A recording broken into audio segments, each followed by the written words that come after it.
everyone, welcome to Pop-up Market Tote tutorial.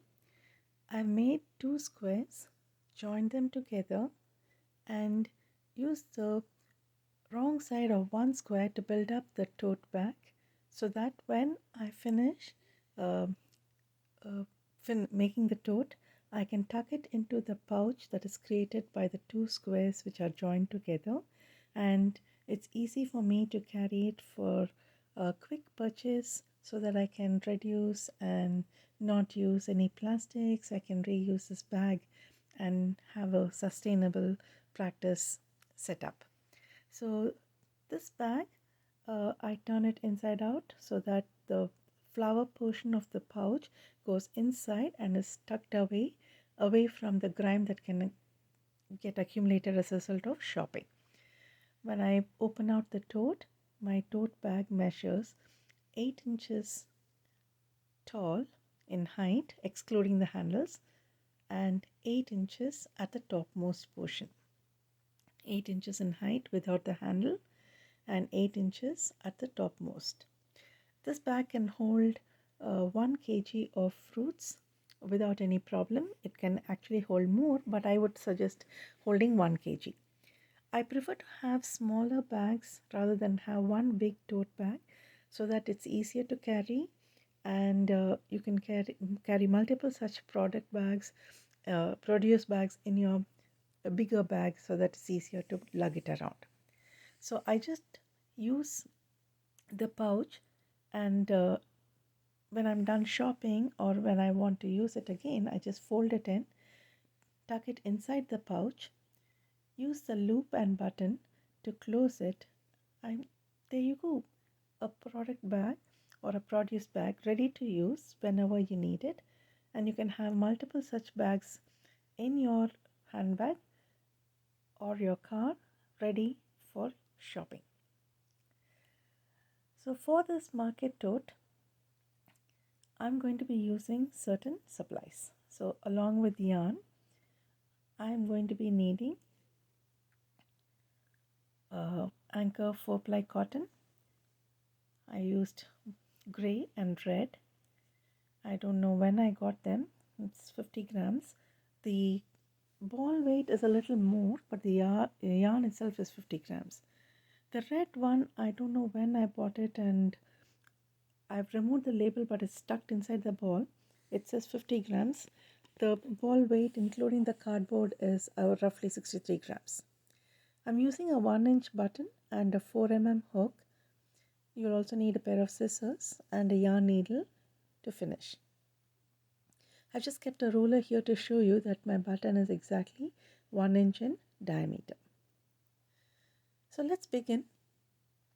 I start with taking gray color yarn, in my case color A, wrap it around my finger twice to form the magic circle, insert the hook and start off. So I start with chain 3 to count as my first double crochet, and I need to have a total of 16 double crochet inside the ring.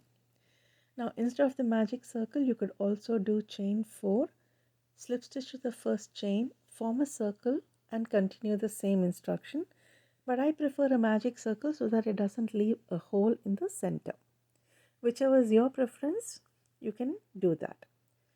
So inside the magic circle, I make 16 double crochet. So count the chain 3 as your first double crochet and make 15 more, so the total count should be 16. I made 8. So let's continue and make 8 more and make 16 double crochet.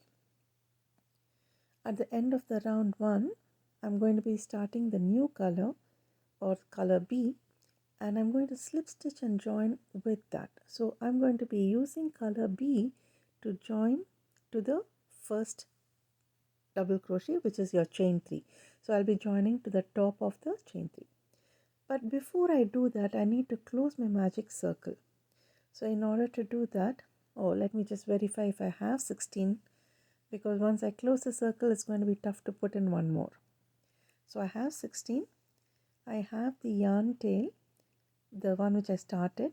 I give it a slight tug. I see one loop closing in. That is a loop I want to draw out. I don't want that to close. So I use my crochet hook and pull that loop away. Now that loop causes the first loop to close, which will close the magic circle. Now I use the yarn tail and pull that loop closed so that I have no gap in the center. Now I'm going to use color B to slip stitch and join to the top of the chain 3, which was my first double crochet. So I insert the hook. I don't yarn around with the gray. I don't yarn around.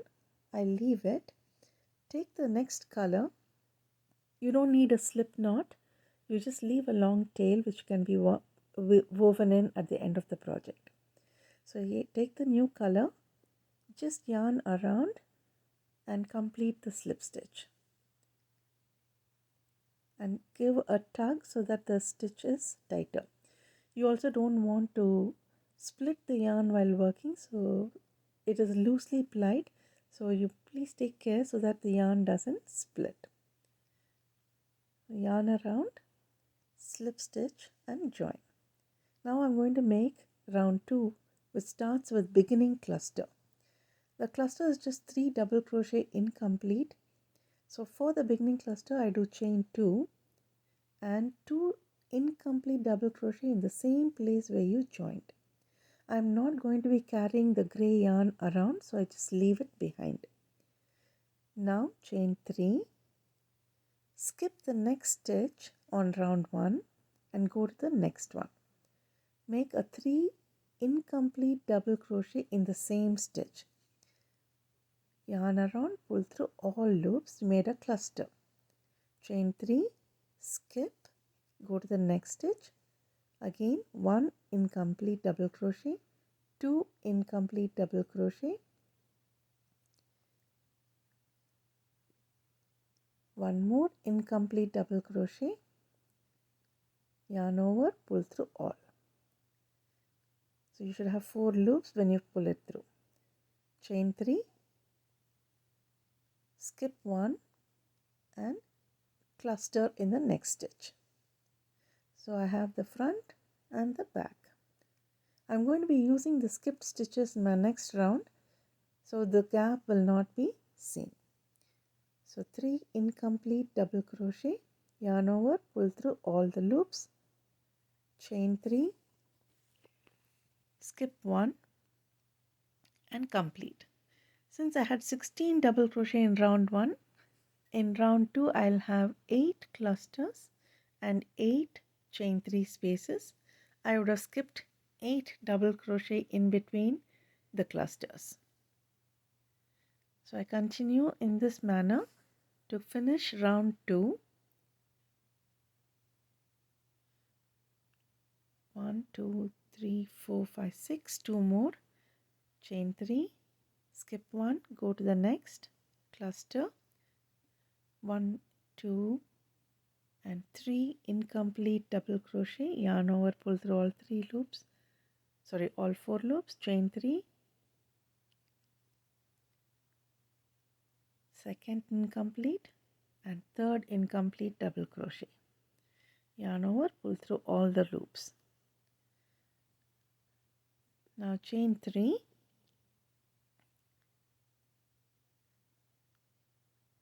slip stitch to the first cluster and fasten off color B. In my written instructions I've said use color A to slip stitch, which you'll do the exact same way. You can just pull up that yarn through that first cluster and join it.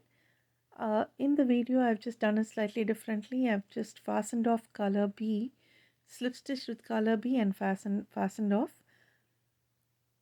You can do it either way. Excuse me. So I've done a slip stitch. I fastened off color B. Now in the same stitch where I have fastened off, I need to pull up gray or the first color. So I insert hook, pull up a loop, chain 1, doesn't count as stitch. Now I'm going to do front post HTC around the cluster. Now in the chain 3 space I work 2 HTC. Now I need to go and work in the skipped stitch of round 1. I'm going to make a treble. So yarn over twice. I'm going to show you where to insert the skipped stitch of round 1. You insert your hook in the skipped stitch. Before you insert, yarn over twice to make the treble. So insert front to back, including the chain space inside your treble crochet. Push the treble crochet so you can see that the treble crochet has enclosed the chain. Make 2 more half DC, half double crochet in the same chain 3 space. In the next cluster you'll do a front post HTC. You'll work around the top of the post and make front post HTC. 1, 2 HTC in the chain 3 space. Yarn over twice, make a treble crochet in the skip stitch of round 1, front to back. So when the chain 3 will be included inside the treble. Yarn over, pull through 2, yarn over, pull through 2, yarn over, pull through 2 3 times to get the treble crochet. 2 HTC in the same chain 3 space and 1 front post HTC around the cluster. So every chain 3 space is going to have 5 stitches, 2 HTC, 1 treble and 2 HTC. The treble is going to be worked in 1 round below and the 4 HTCs are worked in the chain 3 space. So if you look at it, the chain 3 space is not seen at all, front or back.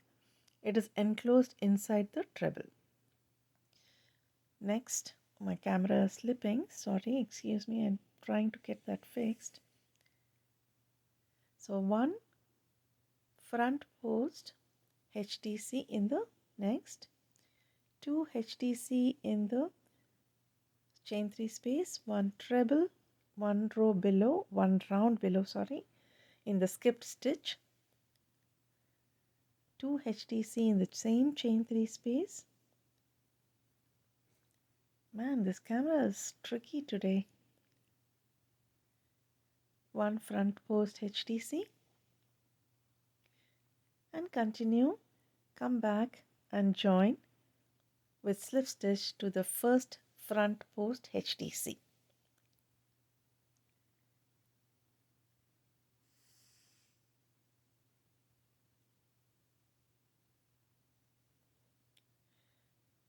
So this is where I just took a reshot of joining with the slip stitch using color B.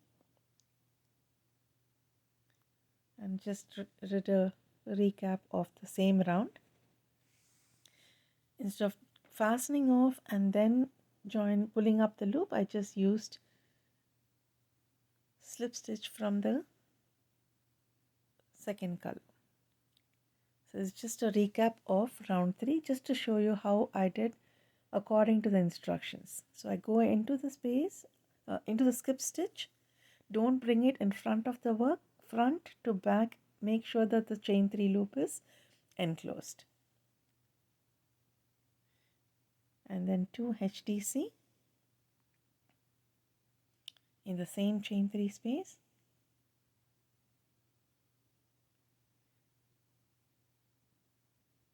One front post HTC. So this is just a recap. I just took the video twice. I thought I will show this round twice so that it's clearer. 2 HTC in the chain 3 space. Yarn over twice. Treble in the stitch which is skipped 1 round below. Let me remove and show you. So that stitch which was skipped, you put it front to back. Don't put it in front of the work, front to back. So yarn over twice, front to back. So the hook should come at the back of the hook piece. Complete your treble crochet. 2 HTC in the same chain 3 space. 1 front post HTC in the next cluster. So this you will work and complete and join to the front post HDC. So this is the round which is completed. Now I'm going to join to the front post HDC, the first one, slip stitch and join. So that is round 3 completed. It looks more like an octagon now with all those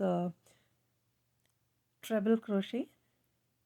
So once we do the next round, it will remain proper, like turn into a square. This is also proper. I just want a square, not an octagon. Now to do the first standing HDC or the chainless DC, I pull up a loop tall and wrap it. Now let me show it to you again. I just did not do chain 1. I pulled up the loop, hold my hand around the wrapped portion, yarn over, pull up a loop. Now I have kind of 3 loops, so I pull through 2 and then pull through the remaining 2. So that gives a chainless DC. But if you find this difficult, you could straight away start with chain 3. You need not do the chainless DC. So chainless DC or chain 3 and 1 DC in the same stitch. So I'm starting with 2 DC in the same stitch. Then I do 1 DC in each of the next 11 stitches. So what I'm going to do is turn this piece into a square. So I need 4 corners. So my stitch count was 48. So every 12th stitch I'm going to have a corner. So I started with a corner so that when I work the next round it will be easy. So I started with a corner. Now I'm going to do the next corner. So the first 2 DC which I made in the first stitch is going to be part of my first corner. I've not made 3 DC there. I made just 2. Then I made 11 DC.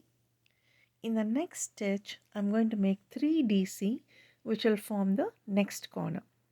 The reason for starting my corner with 2 DC instead of 3 is in the next round, when I start my next round, my hook will be in the center DC instead of me having to slip stitch and bring it to the center.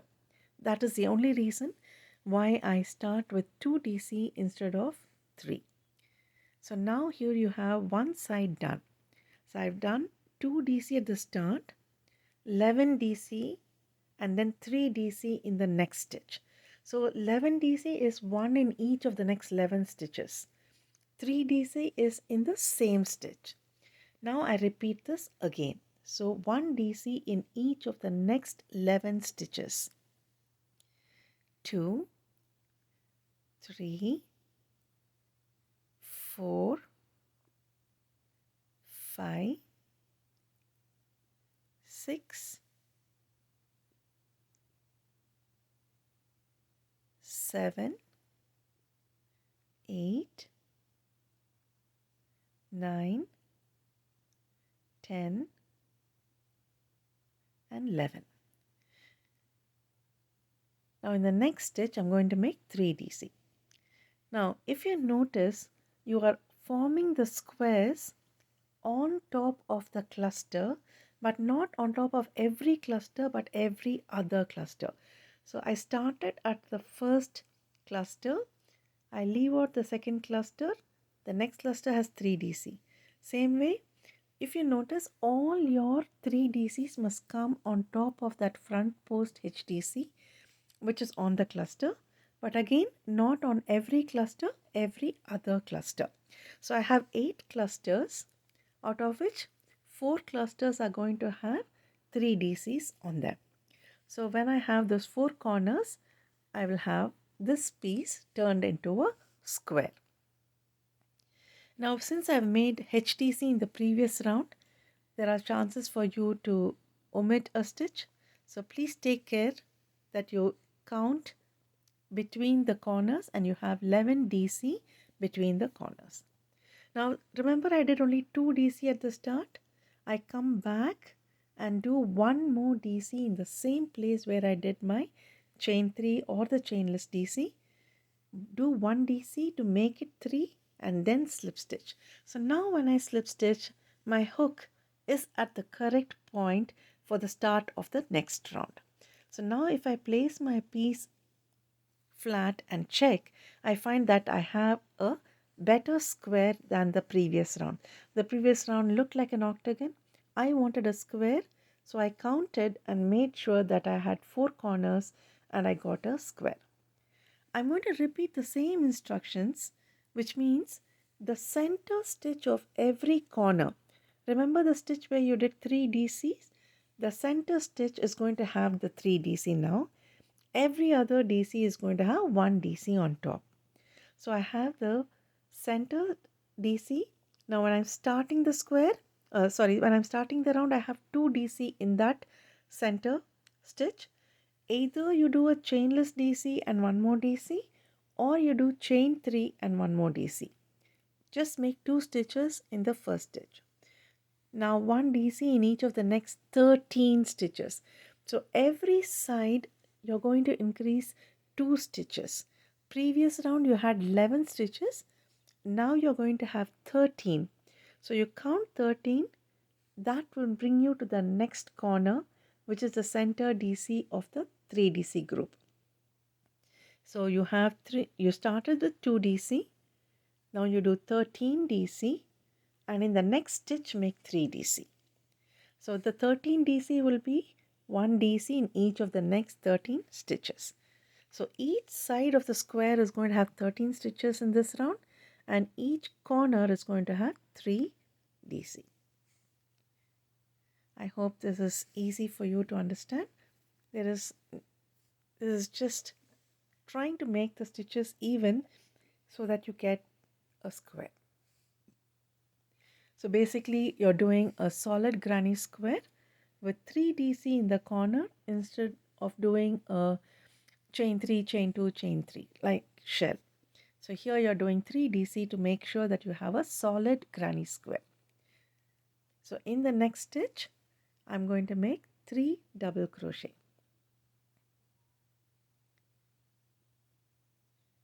Just make sure that you keep a count of the stitches, because you need to make 2 squares and the stitch count matters when you're going to be joining the squares. So that corner, I'll count 13 and I'll come to the next corner. So when I come to the next corner, I do 1 in each, and in the next stitch I do 3. So that was the third corner. 2, 3, 4, 5, 6, 7, 8, 9, 10, 11, 12, and 13. So now that would have brought me to the center of the next 3 DC group. So in that place I need to do 3 DC. So next stitch, 3 DC in the same stitch. 1, 2, 3. All 3 in the same stitch. So I'll place it down to show you. I started with 2 DC, first, second, 1 more side, and then I come back and 1 more DC in the same place where I started and slip stitch and join. 13 DC. Before I slip stitch, don't slip stitch to the third. Now make 1 DC in the same place where you started and then slip stitch to the top of the chain 3. Either top of the chain 3, or if you have done chainless DC, then top of the chainless DC. Slip stitch and join. So you can now see that the square is forming much better. So I do one more round exactly the same way, same way. So in the corner I'll have 3, and in between now I'm going to have 15. So I started with 11 in between, then went to 13 in the previous round. This round I'm going to have 15 stitches in between the corners. So I'm doing a chainless DC. You could do a chain 3 and start your round. One more DC in the same stitch. So this is the start of the round. So I do only 2 for the corner. 1 in each of the next 15 stitches, which will bring me to the corner of the next. In that place I do 3 DC. From that corner again I count 15 and I'll come down. In the next corner I'll do 3 DC. So here I do 15. 1, 2, 3, 4, 5, 6, 7, 8, 9, 10, 11, 12, 13, 14, 15. I always make sure that I count and check whether I have 15. It's just a few seconds, but it's so worth it. So count, leave the first 2 DC, make sure you have 15 before you go into the next stitch and make 3 double crochet in the next. So that will be the corner. Repeat all around. And then when you do the last, you go back, do 1 DC in the same place where you did the 2 DC and join and slip stitch. So when I've completed, this brings the end of the first square. So I fasten off and weave in all my ends. So that's the back side or the wrong side. So I put in all the ends, I weave it in, snip it out. If you're going to be knotting it, make sure you use fabric glue so that it doesn't fray out. So I finished one square. I need to make one more exactly the same way. So I've made the second square. The first square I finished, put the ends in. I've done the second square. And I've done up to 5 rounds. I'm going to do the last round.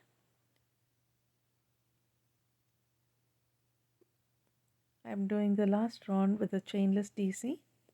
Round 6 on square 2. Chainless DC. One more DC in the same place. Now I'm going to form the side which makes a button loop for the button. So I stitch or make 8 double crochet. Remember I had 15 on that side, so my center would be the 8th stitch. So I make 8 double crochet. So leave out the first 2 which you did at the start of the round, that is the corner. Apart from that I need to have 8 double crochet. Leave out the first 2, that's the corner. 1, 2, 3, 4, 5, 6, 7, 8. Now I need to form the button loop. My yarn has got tangled. Why does it happen just when you're in the middle of something interesting, right? Gosh, okay, that's taken care of. Now let's go and make the loop. So I do chain 25. You could, depending on your button size, depending on where you're placing the button, that will be the length of the loop that you have to do. Now since my button is going to be placed on the first round, I think I need a little bit leeway. I don't want to struggle with the button. So I do chain 25, chain 20, chain 25. Now I want to slip stitch on top of the double crochet. Okay. Now when we normally work on the double crochet, we'll have the top two loops, right? That forms a chain like stitch. The top loops. Now what I'm showing you are the top loops of the stitch. Now what I'm going to slip stitch into is one top loop and one side loop. Okay, so this ensures that the loop stays firmly on top of the stitch rather than hang somewhere else.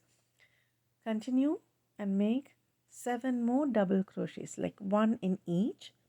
So if you look at the loop now, the loop is staying on top of the stitch. I have 2, then I made 8 double crochet, the loop, and now I make the remaining 7 before I come to the corner.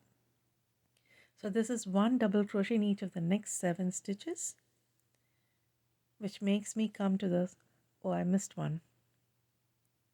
Oops. 3, 4, 5, 6, and 7. So this has brought me to the center of the next corner, and in that corner I need to make 3 stitches. The only difference in the square 2 and square 1 is on one side I have a chain loop which I'm going to be using to secure the button when I fold my bag and close it to form a pouch. So the rest of the sides are going to be the same. 3 in the corner, 1 in each of the 15, then 3 in the next stitch, 1 in each of the 15, 3 in the next, 1 in each. Make one more in the same place where you started so that you have the corner, and join. Do not fasten off. Do not cut your yarn when you join the round 6. Now when I come to the round 6, at the end of the round I slip stitch, but I do not fasten off. I do not cut the yarn because I'm going to use this yarn, working yarn, to join both my squares. But before I do it, do not cut it. Before I do it, turn to the wrong side. Make sure that all your ends are put in.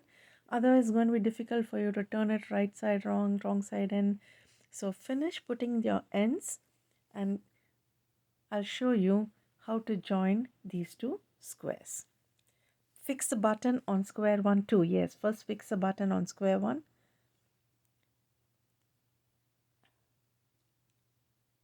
I've put in the ends of square 2. Take square 1. I've got a button. I'm using the same 4-ply cotton. I've split the ply into two strands, and I'm using a sewing needle to sew up the button to the center of the square.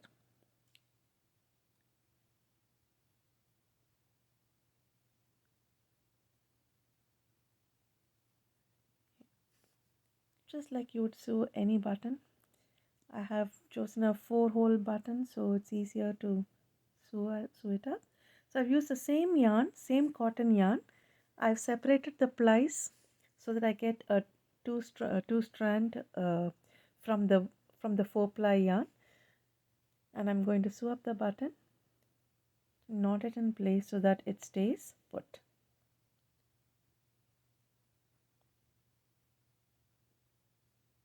Any simple sewing technique to hold the button in place. And make sure that I knot it.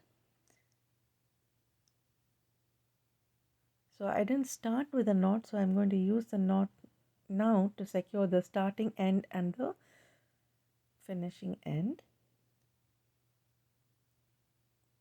Sew it up, knot it tightly so that it doesn't come. undone. So the button doesn't come undone.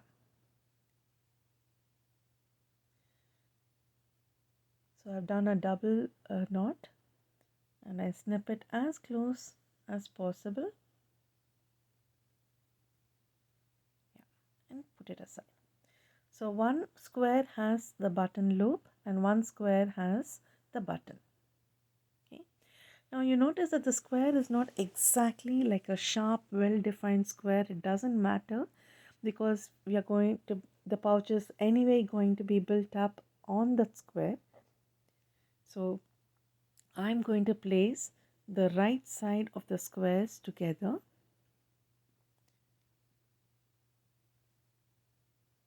What am I doing? Place the right sides together. Yeah, right side together. So the wrong side is facing.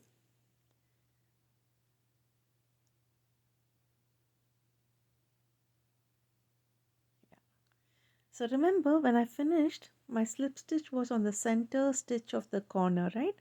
So my corner stitch of this square should be joined to the corner stitch of the other square, the square with the button. So I first lay out my squares and make sure that I have my stitches aligned. Make sure that they are aligned. The side which has got the loop, I'm not going to join. 1, 2, 3, all three sides are joined. So I'm going to use single crochet to join. Because I need to build my tote on top of this join, I prefer to have a single crochet. Therefore, I'm joining it with single crochet. So I'm taking the chain 1, joining the center stitch of this square to the center stitch of the previous square. Single crochet. Now match the stitches, 2 loops of this square, 2 loops of the other square. Single crochet. So since we have made the same number of stitches in both the squares, matching them up is going to be easy.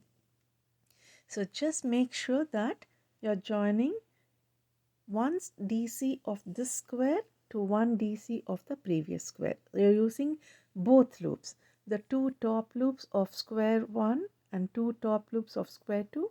They are both going to be used. So now I'm doing side 1 and I'm showing you the 2 loops of, so if when you place them together, this 2 loop and the 2 loops of the other square are joined. So you can slide your hook in and see that you're able to match the stitches. Since the stitch count is same, it will be matched. So you will come all the way to the center of the last corner. So we started in one corner and we have come to the last corner.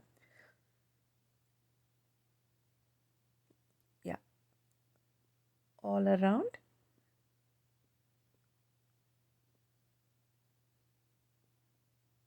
The center stitch of this corner, center stitch of the previous square, and I've left the pouch open.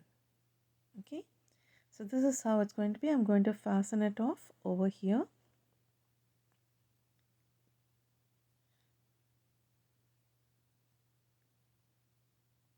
And this concludes the making of the base or the pouch, making of the base and pouch for the pop-up tote. I can put in this yarn end later once I finish making the tote. So there you have it, the first part of the pop-up tote, making of the 2 squares, joining it and completing.